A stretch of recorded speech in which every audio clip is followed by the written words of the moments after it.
So when I abide in him, I produce fruit of the Spirit out of the vine, right? We read that in John. And then I'm pruned more so I can produce more, and then that's the cycle that we're supposed to be on.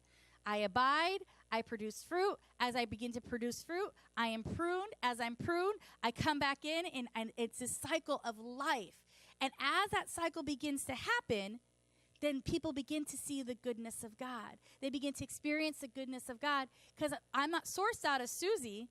I'm sourced out of my Heavenly Father. But when I don't abide, I'm living out of my flesh and my own abilities. And I can tell you that my natural fruit of who I am isn't that great. See, we can do anything out of our natural ability for so long. We know that in Romans, it talks about how the gifts and the calling are irrevocable.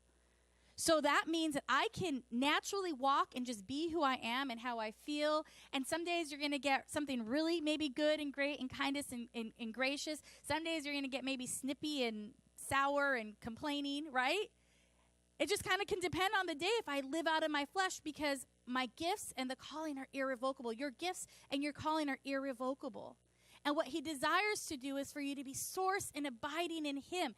We need to be sourced and abiding in him.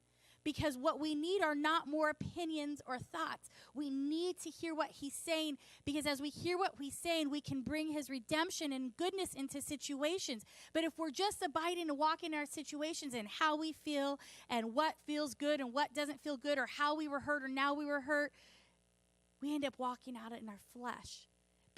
Every day they're at together. The flesh is against the spirit is against the flesh.